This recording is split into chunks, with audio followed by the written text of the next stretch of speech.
दोस्तों, मैं अंजनी कुमार अपने YouTube channel trade with Anjani में एक बार पुनः एक नई जानकारी, एक नई अपडेट के साथ आप लोगों के सामने उपस्थित हूं और अपने चैनल में आप लोगों का हार्दिक स्वागत करता हूं, अभिनंदन करता हूं। दोस्तों, यह वीडियो थोड़ी लंबी होने वाली है क्योंकि बहुत कुछ आप लोग पहले भी हमें बताए हैं इस पे वीडियो बनाने के लिए। थोड़ा पुराना वीडियो है और बहुत ही पॉपुलर वीडियो है, इसलिए थोड़ा सा समय आपको देना पड़ेगा और सब चीज़ डिस्कस करने के लिए। इसलिए आवश्यक है कि आप वीडियो में शुरू से अंत तक बने रहिए, तभी आपको पूरी जानकारी मिल पाएगी। क्योंकि पैसा भी आपका है, प्रॉफिट भी आपका है और लॉस भी आपका है, इसलिए जानकारी भी आपको पूरी होनी चाहिए। दोस्तों, यह वीडियो पूर्ण रूप से एजुकेशनल पर्पस के लिए बनाई गई है, जिसमें मैं अपना ओपिनियन, अपना विचार आपके साथ शेयर कर रहा हूं। इसके आधार पर अपना इन्वेस्टमेंट डिसीजन ना करें। दोस्तों, आज मैं बात कर रहा हूं आलोक इंडस्ट्रीज लिमिटेड की। आलोक इंडस्ट्रीज लिमिटेड का लगभग 2-2.5 साल पहले बहुत पॉपुलर था और इस पे बहुत सारे वीडियोस हमने बनाई है। इसमें काफ़ी लोग प्रॉफिट भी किए हैं, सही समय पे हमने प्रॉफिट बुक भी करा दी थी। लेकिन यूट्यूब पे मैंने अनुभव किया है कि हर व्यक्ति सिर्फ पॉजिटिव वीडियो पसंद करते हैं, जबकि अगर गलत शेयर में आपको कोई इन्वेस्ट करा देता है तो आपका पैसा डूब जाता है। उसका सबूत आगे के वीडियो में, इसी वीडियो में आगे मैं पेश करूँगा। इसके लिए ज़रूरी है कि आप बने रहिए। चालू करते हैं, धीरे धीरे एक एक चीज़ डिस्कस करते हैं कि क्या हुआ था। आलोक इंडस्ट्रीज का शेयर अभी 14 रुपया 15 पैसा में ट्रेड कर रहा है और यह अपने 12 वीक हाई के आसपास है। कल ही इसने 12 वीक हाई बनाई है, कल मतलब फ्राइडे को 14 रुपया 5 पैसा का 14 रुपया 15 पैसा पे क्लोज हुआ है। इसका 52 वीक 12 वीक हाई देखें तो 33 रुपीज़ के आसपास है। इसका 52 वीक हाई। कुछ लोग नए भी होंगे, उनके लिए जानना जरूरी है कि आखिर आलोक इंडस्ट्रीज चीज़ क्या है। आलोक इंडस्ट्रीज लिमिटेड एक टेक्सटाइल की बहुत बड़ी कंपनी थी जो बैंकरप्ट हो गई और लगभग 2.5 साल पहले रिलायंस इंडस्ट्रीज ने NCLT के थ्रू इसको टेक ओवर किया, इसको खरीद लिए। वो जब खरीदे थे उस समय लगभग 500 रुपया इन्होंने एज ए इक्विटी उसमें निवेश किया था और 5000 करोड़ रुपया लोन लिया था जो SBI ने रिफाइनेंस किया था और इन्होंने लिया था। उसके बाद उस समय लगभग इसके शेयर का प्राइस इनिशियल स्टेज में 1 रुपये के आसपास था, जो बढ़ के लगभग 60 रुपये के आसपास तक गया था। इस बीच में बहुत सारे यूट्यूबर्स, हमारे जैसे नए यूट्यूबर्स भी, मैं उस समय नया वीडियो बनाना शुरू ही किया था, काफ़ी पॉपुलर वीडियो था, इसका काफ़ी लाभ मिला। लेकिन उस समय एक मैं ही ऐसा यूट्यूबर था यूट्यूब पे जिन्होंने निगेटिव वीडियो आलोक इंडस्ट्रीज के बारे में बनाया, निगेटिव पॉइंट भी डिस्कस करी, जिसके लिए काफ़ी लोग जो आलोक इंडस्ट्री खरीद के बैठे थे, हायर रेट पे खरीद के बैठे थे और निगेटिव वीडियो पसंद नहीं करते थे, उन्होंने काफ़ी यूट्यूब पे कैंपेन भी चलाया, मुझे भला बुरा भी कहा। लेकिन आज अगर उस वीडियो को आप देखेंगे तो मेरी कही हुई एक एक बात आपको सत्य साबित होगी। और जो यूट्यूबर आज के डेट में जिनका व्यूअर बेस 4 लाख 5 लाख भी है, उन्होंने उसके कंधे पे चल के अच्छी सफलता पाई, धन्यवाद उनको, कांग्रेचुलेशन। तो उन लोगों ने उस समय भी कंटिन्यू खरीदो। मैं ये किसी पे आरोप नहीं लगा रहा, जानबूझ के उन्होंने किया, लेकिन जानबूझ के ही किया, क्योंकि जो व्यक्ति एक्सपर्ट है, जो व्यक्ति कहता है कि मैं एक्सपर्ट हूँ, जिसके हर चीज़ समझे बूझे हैं, उनको वैल्यूएशन तो एटलीस्ट देखना ही चाहिए कि किसी शेयर का वैल्यूएशन अगर 60,000 करोड़ हो गया या 30,000 करोड़ हो गया, उसके हिसाब से उसका इंफ्रा है कि नहीं, उसमें रेवेन्यू सेल्स है कि नहीं, उसका स्कोप है कि नहीं। बहुत सारे शेयर, आप IT से तुलना मत करिए। IT में जिसका सेल्स 1 लाख करोड़ है, उसका वैल्यूएशन 10 लाख करोड़ 20 लाख करोड़ तक चला जाता है, क्योंकि उसमें इंफ्रा नहीं होता, टोटल सर्विस बेस्ड है। तो हर सेक्टर जो है उस सेक्टर के हिसाब से उसका वैल्यूएशन किया जाता है और वो वैल्यूएशन सबको समझ में आनी चाहिए। तो आलोक इंडस्ट्री रिलायंस इंडस्ट्रीज ग्रुप की एक टेक्सटाइल की बहुत बड़ी कंपनी है। इसके जो प्लांट्स हैं वो फुल्ली इंटीग्रेटेड हैं और यह एक्सपोर्ट भी करती है, इंपोर्ट भी करती है। जिस समय मैं वीडियो बनाया था उस समय मैंने ये भी कहा था कि ये डिपेंड करता है फ्यूचर में कि मुकेश अंबानी जी का सोच क्या है। रिलायंस इंडस्ट्रीज ने आलोक इंडस्ट्रीज को खरीदा टेक्सटाइल के लिए, यह एक बात है। दूसरी बात है कि उनको आलोक इंडस्ट्रीज को फायदा पहुंचाना था या रिलायंस रिटेल को फायदा पहुंचाना था। अगर रिलायंस की कंपनी रिलायंस रिटेल के लिए कहीं से अपैरल्स या जो भी आलोक इंडस्ट्रीज प्रोडक्ट बनाती है उसको कहीं से खरीदेगी, तो मान लीजिए जो कंपनी उसको बेचेगा उसको कम से कम 10 से 20% प्रॉफिट ऑफ मार्जिन लेके बेचेगा। 10 और 20% जो प्रॉफिट ऑफ मार्जिन लेके बेचेगा, क्यों? क्योंकि वह अलग एंटिटी है, अलग कंपनी है। लेकिन जब वही चीज़ आप आलोक इंडस्ट्री से खरीदते हैं तो चूंकि उसके ऑनर आप ही हैं, आप कहेंगे नहीं भाई तुमको 5% प्रॉफिट देंगे, हम 15% नहीं देंगे।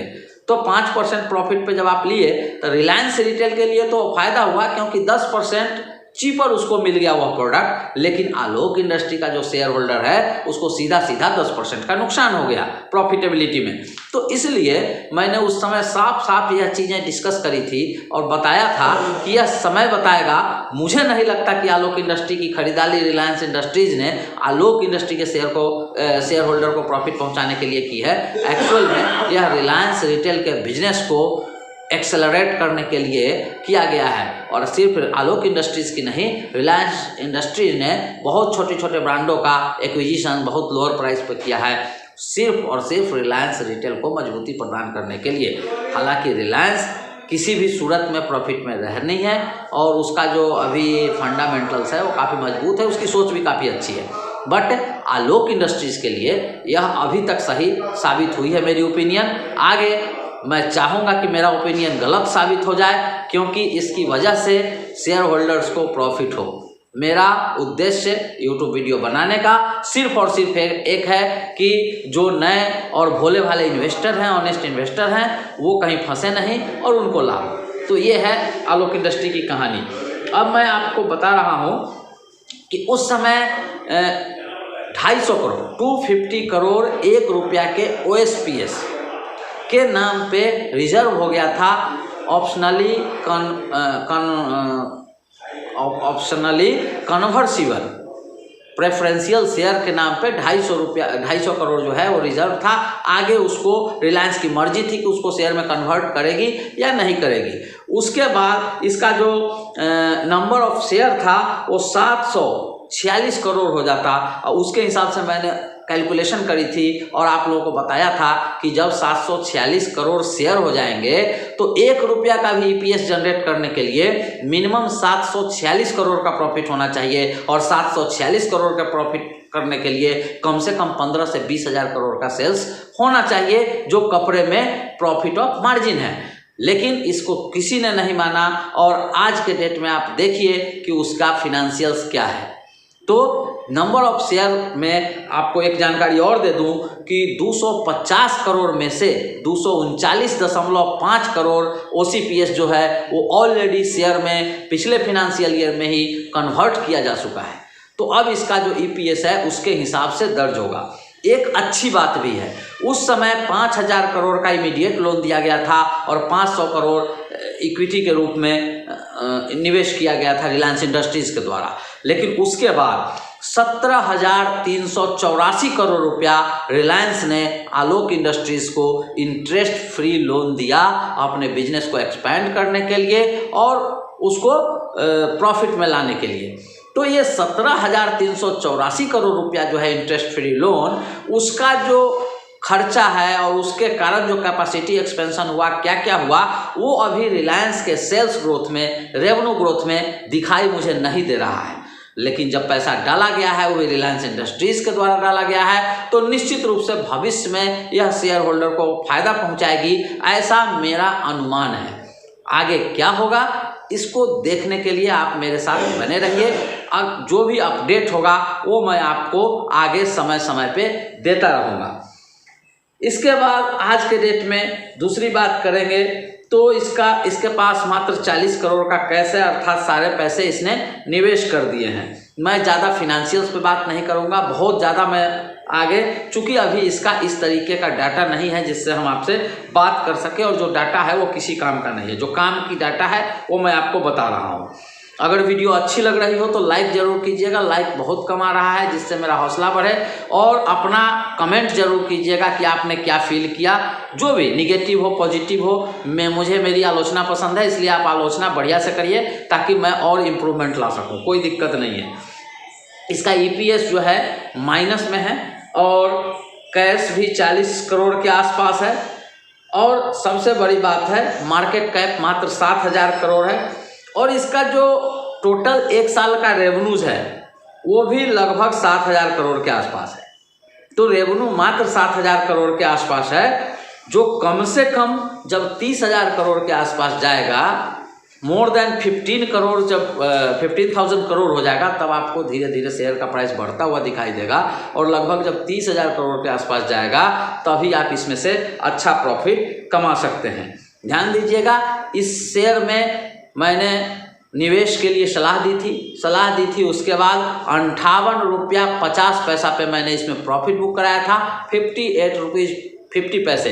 ये इसका लिंक वीडियो के डिस्क्रिप्शन में मैं डाल दूंगा और मैं भी उसमें, आप जरूर वीडियो देखिएगा, उसमें आपको पता चलेगा मैंने क्या कहा था और सही कहा था कि गलत कहा था। वो 2-2.5 साल बाद आज आपको पता चलेगा कि मेरा ओपिनियन क्या था। बाकी यूट्यूबर का भी वीडियो जरूर देखिएगा ताकि कंपेयर हो सके। और उसके बाद कभी वो उस रेट को आलोक इंडस्ट्रीज ने टच नहीं किया और धीरे धीरे गिरते हुए लगातार न्यू 52 बिग लो बनाते हुए आज यह 14 रुपया के आसपास में ट्रेड कर रहा है। अब बात यह है कि क्या इसमें आगे निवेश में बने रहना चाहिए, जो लोग फंस गए हैं आगे फ्रेश निवेश करना चाहिए। तो दोस्तों, जो 17,000 करोड़ से ऊपर रुपया जो रिलायंस ने निवेश की है वो कैपिटल में लगाया होगा और वो जब सेल्स में कन्वर्ट हो जाएंगे तो निश्चित रूप से प्रॉफिट होगा। दूसरी बात है कि आलोक इंडस्ट्री का शेयर अभी 14 रुपया के आसपास है, इसका शेयर कैपिटल काफ़ी बढ़ गया है। तो इस हिसाब से इसमें निवेश करिएगा तो फायदा तो होगा, लेकिन इसमें काफ़ी दिन आपको रुकना पड़ेगा। क्योंकि जब तक जो इंफ्रा है वो प्रोडक्टिव नहीं हो जाएगी, प्रोडक्शन निकालने नहीं लगेगी और उसका सेल्स नहीं होगा, तब तक आपको प्रॉफिट कैसे होगा, नहीं हो पाएगा।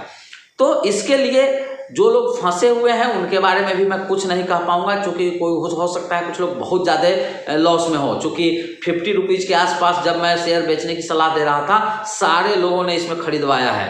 तो मुझे नहीं मालूम कौन से लोग इसमें फंसे हुए हैं। और जो लोग फ्रेश निवेश करना चाहते हैं तो वो लोग समझ लें कि इसका डाउन साइड रिस्क जो है इस लेवल पे बहुत कम है और अप साइड स्कोप इसमें अच्छा खासा है। जिसका भी 3 साल से 5 साल का स्कोप होगा वह आदमी ही इसमें निवेश करिए और 2 से 3 गुना का प्रॉफिट 5 साल में आराम से आना चाहिए मेरे हिसाब से, अगर रिलायंस इंडस्ट्रीज का मैनेजमेंट ऑनेस्ट है और शेयर होल्डर के बारे में विचार करता है। इसी के साथ दोस्तों मैं अंजनी कुमार आप लोगों से विदा लेता हूं। वीडियो लंबी हो गई है इसलिए मैं कुछ नहीं बोलूँगा। तब तक के लिए नमस्कार, फिर अगले वीडियो में मिलता हूं और आप लोगों के लिए फिर कोशिश करूंगा कि लगातार आपको नए शेयर्स के बारे में बात करूं और आप लोग अपना प्यार लाइक के रूप में दीजिए और इसको ज़्यादा से ज़्यादा शेयर कीजिए ताकि आप लोगों के लिए मैं और ज़्यादा से ज़्यादा वीडियो बना सकूं। इसी के साथ नमस्कार, आपका दिन शुभ हो।